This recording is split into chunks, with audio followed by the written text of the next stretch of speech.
Have you ever wondered about the origins of fine dining and how it has evolved over the years? Imagine stepping back in time to an era of elegance and sophistication. Today, we're diving into the 1950s, a decade often romanticized as the golden age of fine dining. But was it really the pinnacle of culinary excellence?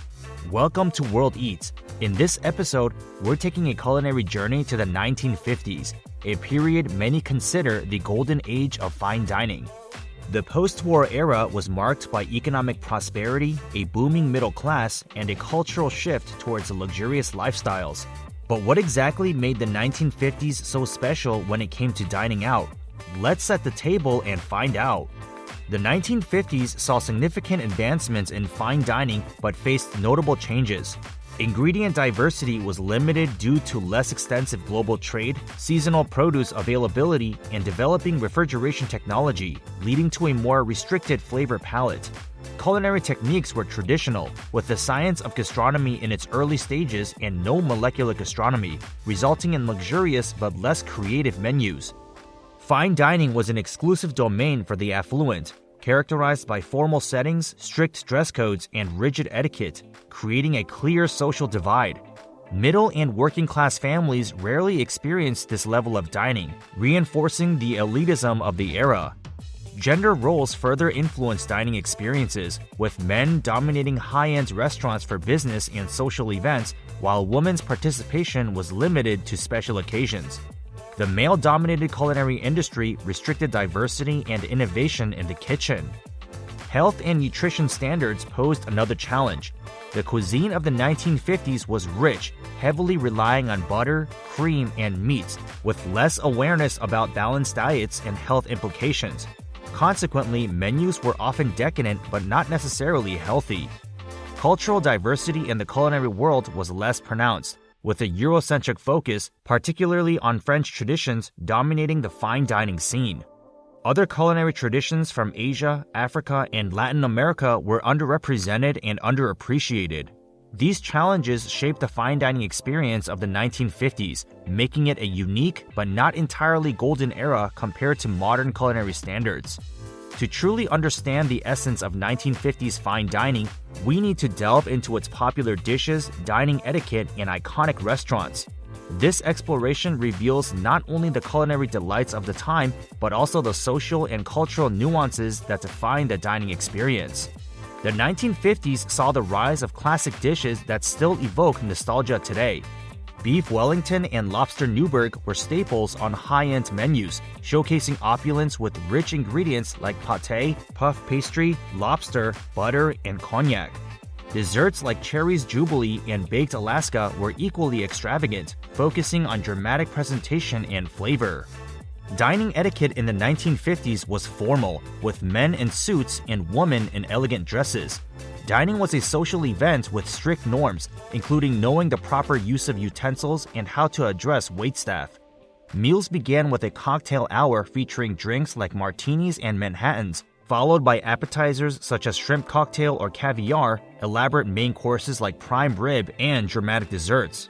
The meal might also include a cheese course. Iconic restaurants defined the era.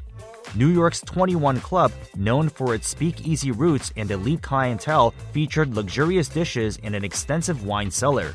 In Los Angeles, Chasen's was famous among Hollywood stars, especially for its chili. Le Pavillon in New York introduced French haute cuisine to Americans, shaping the careers of many renowned chefs. Influential chefs like Julia Child and James Beard shaped fine dining. Julia Child popularized French cooking through her television show and book, Mastering the Art of French Cooking, inspiring chefs to explore French cuisine. James Beard, the Dean of American Cookery, promoted fresh, high-quality ingredients and elegant preparation methods through his cookbooks and TV appearances. The 1950s post-war prosperity led to increased dining out, with restaurants offering luxurious experiences. The middle class's rise turned dining into a form of entertainment and socialization.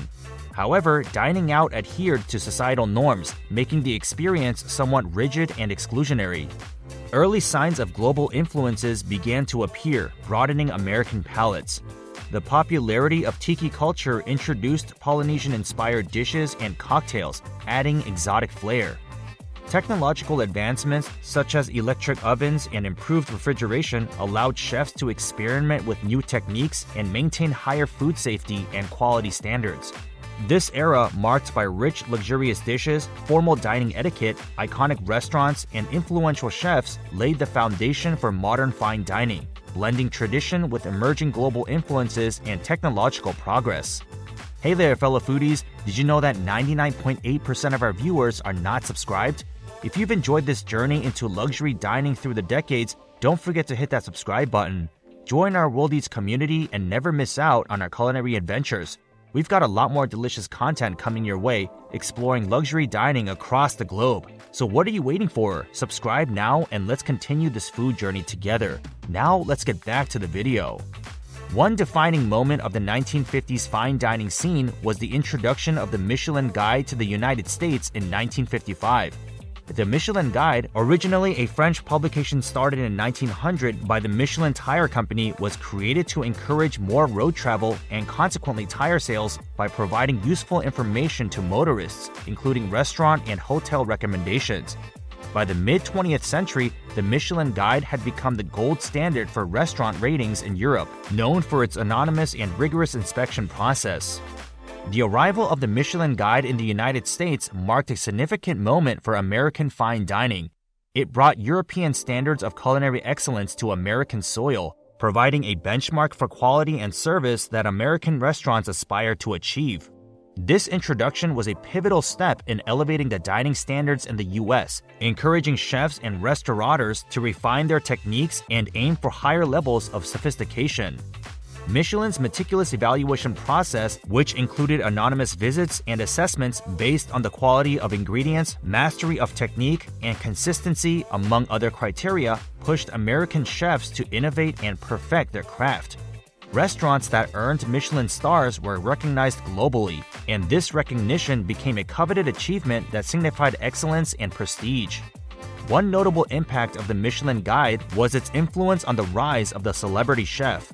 Chefs like James Beard and Julia Child, although not directly associated with restaurants at that time, became influential figures in the culinary world, their work inspiring chefs across the country to pursue excellence.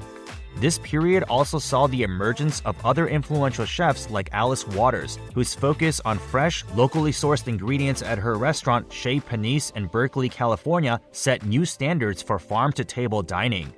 Another key moment defining 1950s fine dining was the opening of Le Pavillon in New York City.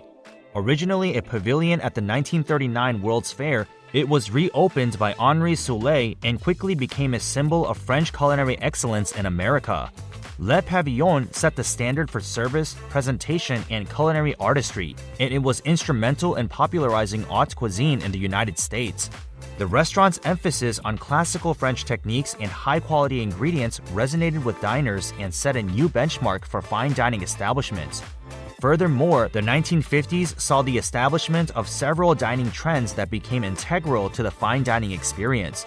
The concept of the chef's table, where guests could dine in the kitchen and observe the culinary process, began to take hold. This trend highlighted the chef's role as an artist and innovator, bringing the craft of cooking to the forefront of the dining experience.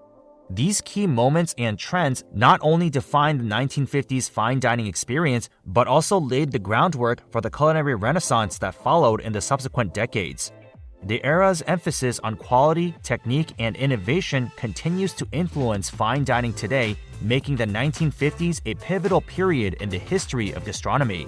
In summary, the 1950s were indeed a pivotal period for fine dining, characterized by classic dishes, strict etiquette, and iconic restaurants. The introduction of the Michelin Guide marked a key moment that elevated the standards of American cuisine. However, the limitations of the time and the exclusivity of the dining experience suggest that while the 1950s were significant, they might not be the absolute golden age when viewed through a modern lens. The evolution of fine dining continues, blending tradition with innovation. We'd love to hear from you. Share your favorite fine dining experiences in the comments below, or tell us about a dish that transports you back in time. And if you're as passionate about food history as we are, don't forget to like, subscribe, and hit the bell icon to explore more delicious stories from World Eats. If you enjoyed this dive into luxury dining through the decades, then this is the video you have to watch now.